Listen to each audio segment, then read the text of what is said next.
Trending song চলতেছে, এটা না ছাড়লেই নয়। Request track.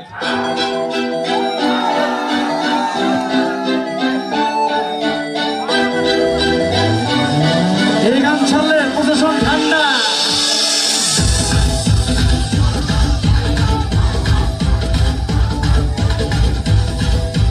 Ladies versus boys, একসাথে সবাই সমান। এসেছে এসেছে আবার ইলেকশন, জিতবে নৌকা জিতবে জনগণ, 16 কোটি মানুষের একটাই ডিসিশন, জিতবে নৌকা। এই জন্য আমাদের হাসাবার জন্য এসেছে এসেছে আবার ইলেকশন। আওয়ামী লীগকে নিষিদ্ধ করা হয়, আওয়ামী লীগকে নির্বাচন করতে দেবে না, আর তারা নির্বাচনের নামে প্রহসন। নির্বাচনটা কি হচ্ছে এখানে? কিসের নির্বাচন? নির্বাচনের রেজাল্ট তো বোধহয় এখনই ঘোষণা হয়ে গেছে, এই 25 দিন আগেই শেষ। আমাদের উপর অপরাধ দিত যে দিনের ভোট রাতে, আর এরা দিনের ভোট রাত লাগে না, এরা নির্বাচন আগেই তাদের ভোট আর তাদের রেজাল্ট আউট ভাব করার জন্য এখনই সব ক্ষমতায় চলে গেছে। এই হলো তাদের অবস্থা। অবৈধভাবে ক্ষমতা দখল করে মেটিকুলাস ডিজাইনের মাধ্যমে সেই কি মাস্টার মাইন্ড দ্বারা আন্দোলন সংগঠিত করা, এটা তো ডক্টর ইউনূস নিজের মুখেই বলেছে। আর সেখানে এই ক্ষমতা দখল করতে পেরে খুব গর্বিত, লজ্জা হওয়া উচিত তার। একটা জনগণের নির্বাচিত প্রতিনিধিত্বশীল সরকারকে হটিয়ে সংবিধান লঙ্ঘন করে অবৈধভাবে ক্ষমতা দখল করে গর্বের কি আছে? এটা তো ডাকাতি করা। এতদিন ইলিগাল ছিল, আর ইলেকশনের নামে একটা প্রহসন করে জনগণের ভোটটা চুরি করে সেটা দিয়ে দেখাবে এখন তারা খুব লিগাল হয়ে গেছে। কিন্তু সাধারণ মানুষ সেখানে কি পাবে? আজকে যদি ভোট দিতে চায়, সেখান থেকে ভোট দেওয়ার পরে যে তাদেরকে মব সন্ত্রাস করে মেরে ফেলা হবে না বা নির্যাতন করা হবে না, তার কোনো গ্যারান্টি আছে? এরা তো সবই পারে, যত্র তত্র যেখানে সেখানে আগুন দিয়ে জ্বালানো, পোড়ানো, বোমে হামলা, এটাই তো তাদের চরিত্র। আওয়ামী লীগ মুক্তিযোদ্ধাদের নির্বিচারে হত্যা করা হচ্ছে, আহত করা হচ্ছে, ঘর বাড়ি, ব্যবসা প্রতিষ্ঠান, হাঁস মুরগি গরু মাছের খামার সবই লুটপাট, সবই ধ্বংস করে দিচ্ছে। প্রতি পদে পদে মানবাধিকার লঙ্ঘন করে যাচ্ছে। এই অবস্থা তো একটা দেশ চলতে পারে না। আমাদের অপরাধটা কি? দেশ স্বাধীন করা? তাই দেশকে অর্থনৈতিক ভাবে উন্নতি করেছি। তাদের প্রভু দেশ পাকিস্তানের থেকে আমাদের অর্থনীতি অনেক অনেক বেশি শক্তিশালী। দক্ষিণ এশিয়ায় বাংলাদেশ শক্তিশালী অর্থনীতি দেশ হিসেবে 2য় স্থান অধিকার করেছিল, সারা বিশ্বে 33 স্থান। আমাদের মাথা পিছু আয় আমরা $2,793 মার্কিন ডলার উন্নীত করেছি। 2023 সালে আমাদের প্রবৃদ্ধি 7.25 আমরা উন্নীত করেছিলাম। জনগণের তো খাবারের কষ্ট ছিল না। ভূমিহীন গৃহহীন 8 লক্ষ পরিবারকে আমি বিনামূল্যে আধা পাকা ঘর, 2 কামরা, বসার জায়গা, স্যানিটারি ল্যাট্রিন, বিদ্যুৎ, পানি সবকিছু দিয়ে তাদেরকে বিনা সুদে ঋণ দিয়ে নিজেদের জীবন জীবিকা গড়ে তোলার ব্যবস্থা করেছি। এখন প্রত্যেকটা গ্রামকে শহরে উন্নীত করা, গ্রামের পরিবারকে আমার বাড়ি আমার খামার, পল্লী সঞ্চয় ব্যাংক করা, তাদেরকে ঋণ দিয়ে তারা যেন নিজেরা নিজের পায়ে দাঁড়াতে পারে, উৎপাদন করতে পারে। এবং কেউ যদি 200 টাকা জমাতে পারে, তাকে সরকারের পক্ষ থেকে আরো 200 টাকা দিয়ে তার একটা মূলধন করে সে যেন আর কারোর উপর নির্ভরশীল না হয়, আত্মমর্যাদাশীল আত্মনির্ভরশীল হয় প্রতিটি পরিবার। সেভাবে আমরা দেশকে কাজ করে যাচ্ছিলাম। সার্বজনীন পেনশন আমরা সিস্টেম চালু করেছিলাম। এই সার্বজনীন পেনশনে একেবারে 3 মজুর থেকে শুরু করে উচ্চ বিত্তরা প্রত্যেকের জন্য 4টা ধাপে আমরা এই পেনশনের ব্যবস্থা করে দিয়েছিলাম, যে কোনো মানুষ যেন আর ওই ভাতা বা কোনো কিছুর উপর নির্ভরশীল হতে না পারে, তাদের জীবন মান যেন উন্নত হয়। সারা বিশ্বে বাংলাদেশের উন্নয়নের রোল মডেল ছিল।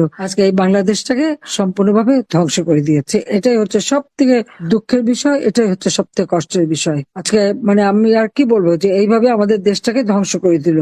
কাজে এই জল্লাদের হাত থেকে দেশটাকে রক্ষা করার জন্য সকলকে আমি আহ্বান জানাচ্ছি যে ঐক্যবদ্ধ হতে হবে, সবাইকে এক হয়ে নামতে হবে, জনগণের পাশে দাঁড়াতে হবে।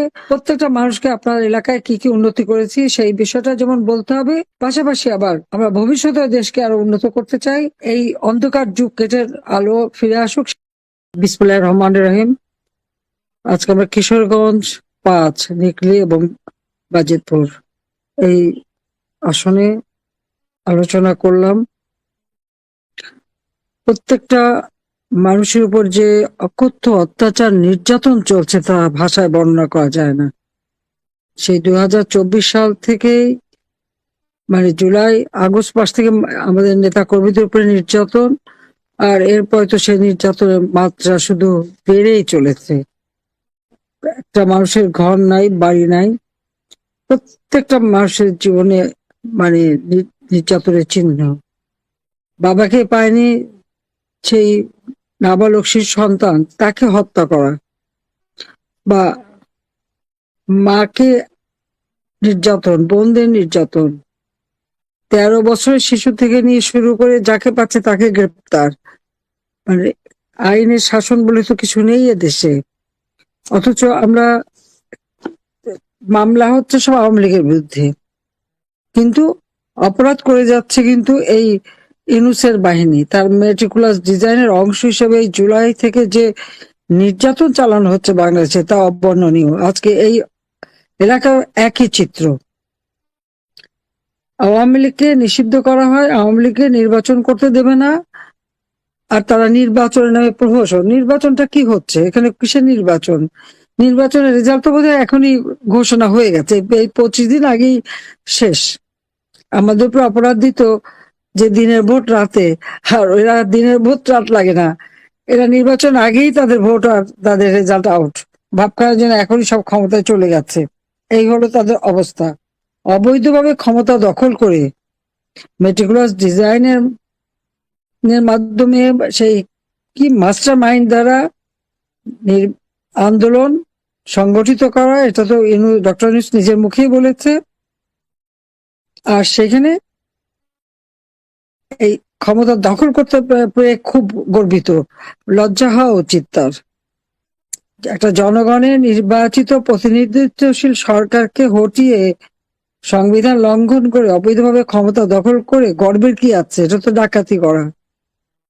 আজকে নিকলি, বাজিতপুর এই অঞ্চল আওয়ামী লীগ ক্ষমতা আসার পর প্রত্যেকটা অঞ্চলেরই উন্নতি করেছে। এখানে হাওর এলাকা, সেই হাওরের রক্ষার জন্য ব্যবস্থা, বিশেষ করে বাজিতপুরে তো শিক্ষা দীক্ষা সব দিক থেকে যাতে উন্নতি হয়, এবং নিকলি বাজিতপুরের যোগাযোগ ব্যবস্থার উন্নয়ন সবই তো আমরা করে দিয়েছি। কিশোরগঞ্জ হচ্ছে সম্পূর্ণ হাওর এলাকা, এবং কিশোরগঞ্জের বাসী সবসময় কিন্তু আওয়ামী লীগকে ভোট দেয়, সবসময় তারা নৌকা মার্কায় ভোট দেয়। সেই জন্যই কিশোরগঞ্জের প্রত্যেকটা এলাকার সার্বিক উন্নয়নে আমরা কাজ করছি। আমরা সেভাবে না, আমরা কাজ করছি সারা বাংলাদেশের সকল জনগণের জন্য। কিন্তু যেহেতু এই জায়গাগুলি সম্পূর্ণ অবহেলিত ছিল, মানুষের যোগাযোগ ব্যবস্থা সবথেকে খারাপ অবস্থা ছিল, কাজে মূল ভূখণ্ডের সঙ্গে যোগাযোগ, সেখানে স্কুল, কলেজ, রাস্তাঘাট যা কিছু করার সবই আমরা করে দিয়েছিলাম। কিন্তু আজকে আমরা কি দেখি, একে একে সব ধ্বংস করে দিচ্ছে। কৃষকদের এই অঞ্চলে আমরা বিনামূল্যে কৃষি যন্ত্রপাতি দেওয়া, সার বীজের ব্যবস্থা করে দেওয়া, মাত্র 10 টাকায় ব্যাংক অ্যাকাউন্ট খুলবে, উপকরণ কার্ড আমরা দিচ্ছি, যে উপকরণ কার্ড দেখালে যে কোনো মানে যে দোকান সেখান থেকে কৃষি উপকরণ নিতে পারবে বিনা, মানে খুব স্বল্প মূল্যে সারের দাম আমরা কমিয়ে দিয়েছিলাম, এবং উৎপাদিত পণ্য যাতে ন্যায্য মূল্য পায় সেই ব্যবস্থাও আমরা করেছি। ছাত্রছাত্রীর জন্য শিক্ষার সুব্যবস্থা আমরা করে দিয়েছি। কিন্তু আজকে সবকিছু ধ্বংস, ছেলে মেয়েদের লেখাপড়ার কোনো অধিকার নাই, প্রত্যেকটা স্কুল কলেজ সবই দখল করে নিয়েছে, শিক্ষকদেরকে চরমভাবে অপমান করা, শিক্ষকদের উপর যেভাবে তারা নির্যাতন, কয়েকদিন আগেও চট্টগ্রামে এক শিক্ষককে যেভাবে অপমান করলো, গায়ে হাত তুললো শিবিরের লোকেরা, ঢাকা বিশ্ববিদ্যালয়ের তাই সারা বাংলাদেশে প্রায় 10,000 উপর শিক্ষকদেরকে নির্যাতন চালিয়েছে এবং জোর করে তাদের পদত্যাগ করিয়েছে। এটা কোন ধরনের শিক্ষা? এই সমস্ত ছেলে মেয়েদের ভবিষ্যৎটা কি, সেটাই আমরা চিন্তা করি। আর হত্যা তো চলছেই, দেশটাকে একটা জঙ্গি রাষ্ট্রে পরিণত করেছে, যার ফলাফলটা কি এখন? আমরা শুনলাম ইউনূস সাহেব একেবারে আমেরিকার আশীর্বাদ নিয়ে ক্ষমতায় এসেছে, খুবই গদগদ এবং দেশ বিক্রি করলো। আর জনগণ কি পেল? আজকে আমেরিকার ভিসা বন্ধ করে দিয়েছে, আমেরিকার ভিসাও স্থগিত। একের পর এক প্রায় 25টার উপরে দেশে বাংলাদেশের মানুষের ভিসা বন্ধ। আর আমাদের ডক্টর মোহাম্মদ ইউনূস, যারা নাকি আমেরিকার নাকি চোখের মণি, তারা বলেই বাংলাদেশের জনগণের ভিসা দেওয়াটা স্থগিত করে দিয়েছে। নির্বাচন হতে না হতেই শুরু হয়ে গেছে কমিশন খাওয়া, চাঁদাবাজি। আর সেই সাথে সাথে মুক্তিযোদ্ধাদের যে বীরত্বের কাহিনী, প্রত্যেকটা মুক্তিযোদ্ধা যেসব এলাকায় যুদ্ধ করেছেন সেগুলি রেকর্ড করে সব মানুষকে শোনানো হতো, জানানো হতো যে কতটা আত্মত্যাগ তারা করে গেছেন, কিভাবে এই দেশটা স্বাধীন। এখন একে একে সেগুলো মুছে ফেলে দিচ্ছে।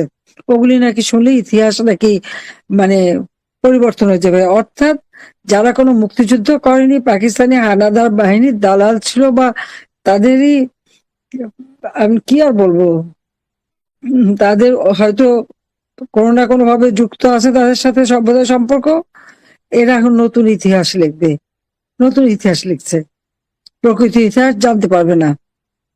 সোশ্যাল মিডিয়া থেকেও এই ইতিহাসগুলি যাতে সরিয়ে ফেলে সেই চেষ্টা করে যাচ্ছে।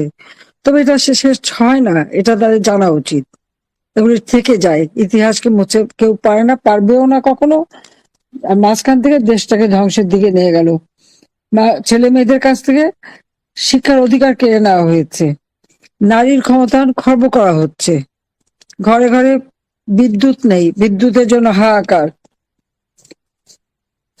গ্যাস নাই, এমনকি কৃষক সার পায় না, দ্রব্যমূল্য ক্রয় ক্ষমতার বাইরে চলে গেছে। আর আইনের শাসন বলে তো কিছু নেই, যে যার ঘরে যখন তখন ঢুকতে পারবে, মারতে পারবে, লুট করতে পারবে, চুরি করতে পারবে। আর লুটের কথা কি বলবো, ডক্টর মোহাম্মদ ইউনূস নিজেই তো গণভবনে যে লুট করেছে। আমার যত কাগজপত্র, যা জুয়েলারি, সোনা দানা গহনা বা যা ছিল সবই তো লুট করে নিয়ে গেছে সে। এখন তো আমার একা না, আমি, আমার বোন, আমাদের বাচ্চাদের সব ছিল। এমনকি লকার ভেঙে আমার নানি, দাদি, মা সহ আমাদের যত গহনাগাটি যা ছিল তাও ইউনূস সাহেব লুট করে নিয়ে গেছে। লুট করতে জানাটাই আর লুট করে পয়সা বানানো, এটাই তো তার চরিত্র, এটা সেটা প্রমাণ করেছে। আজকে আমাদের উপরে দোষ দেয়। আমি 2024 সালে প্রথম হত্যাকাণ্ডের শিকার হয় কে? সে ঢাকা কলেজের ছাত্রলীগের ছেলে সবুজ আলী, তাকে নির্মমভাবে মারে। নাজমুল হোসেন, আমাদের 59 নম্বর ওয়ার্ড আওয়ামী লীগের মানে স্বেচ্ছাসেবক লীগের, সে ঢাকা দক্ষিণ। নূরে আলম 18 নং ওয়ার্ড শ্রমিক লীগ গাজীপুরে। সুমন 61 নং ওয়ার্ড স্বেচ্ছাসেবক লীগ ঢাকা দক্ষিণ। হামিদুল ইসলাম জুয়েল মোল্লা গাজীপুর যুবলীগ। এই জুয়েলরে তো পা বেঁধে ঝুলিয়ে রেখে মেরেছে। আমি কিন্তু সেই 21শে জুলাই পর্যন্ত যে হত্যাকাণ্ড সেই নামগুলি বলে যাচ্ছি। মোহাম্মদ রোমান আওয়ামী লীগ ঢাকা, বাকের মিয়া তার পিতার নাম ইউনূস মোল্লা 18 নং ওয়ার্ড স্বেচ্ছাসেবক লীগ। সৈয়দ জহিরুল ইসলাম, তাকে হত্যা করেছে টিপু শিবপুর নরসিংদী। এই জহিরুল ইসলাম এবং টিপু দুজন, এদেরকে মমিনুল ইসলাম 6 নম্বর ওয়ার্ড ঢাকা উত্তর। মোহাম্মদ বাবুল 6 নম্বর ওয়ার্ড যুবলীগ। কবির আওয়ামী লীগ ঢাকা উত্তর। তানিম যুবলীগ পল্লবী ঢাকা উত্তর। এরকম আরো বহু নাম। মানে সেই জুলাই 15 থেকে এই 21-এর মধ্যে এদেরকে হত্যা করা হয়েছে। সে ব্যাপারে তো কোনো কথা আমরা শুনি না। আর সেই সাথে অগ্নিসন্ত্রাস, এই জুলাই মাসের 21 তারিখের মধ্যেই যে অগ্নিসন্ত্রাসগুলি শুরু করলো, বিটিভি ভবন তার 41টা কক্ষ, 17টা গাড়ি পুড়িয়ে দিয়েছে। স্বাস্থ্য অধিদপ্তরে 45টি গাড়ি ও ভবন আগুন দিয়ে পুড়িয়েছে। সেতু ভবনের 51টা গাড়ি পুড়িয়েছে এবং ভবন পুড়িয়েছে। টিকাদান কর্মসূচি ইপিআই ভবন, সেখানেও হামলা করে মহাখালীতে এটা উপস্থিত, সেখানেও ধ্বংসযজ্ঞ চালায়। মেট্রো রেল ফার্মগেট যে স্টেশন, সেখানে আগুন দেয়। হানি ফ্লাইওভার শনির আকড়া, সেখানে আগুন দেয়। এমনকি চানখার পুল, সেখানেও আগুন দেয়। এলিভেটেড এক্সপ্রেসওয়ে মহাখালী, সেখানে আগুন দেয়। বাংলাদেশ বিজ্ঞান গবেষণা কেন্দ্র পিবিআই, সেখানেও আগুন দিয়ে হামলা করে বা আগুন দেয়। সেটা দুর্যোগ ব্যবস্থাপনা অধিদপ্তর 35টা গাড়ি অগ্নিসন্ত্রাস করে, পুড়িয়ে দেয় বিল্ডিং এ। সেখানে যে সারা বাংলাদেশের দুর্যোগ আসলে পুরো ঘরটা কম্পিউটার এবং ডাটাবেস সবকিছু করা থাকতো, এবং যখন যেখানে আবহাওয়ার তথ্য সঙ্গে সঙ্গে চলে আসতো। তো সম্পূর্ণ জিনিসটা জ্বালিয়ে পুড়ে ছারখার করে দিয়েছে, আমি নিজে যে দেখে এসেছি। ডাটাবেস সেন্টার যেটা মহাখালী, সেখানেও আগুন দেয়।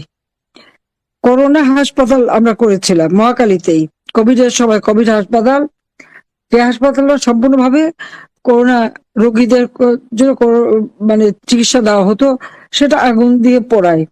এমনকি পুষ্টি ইনস্টিটিউট বেশিরভাগই তো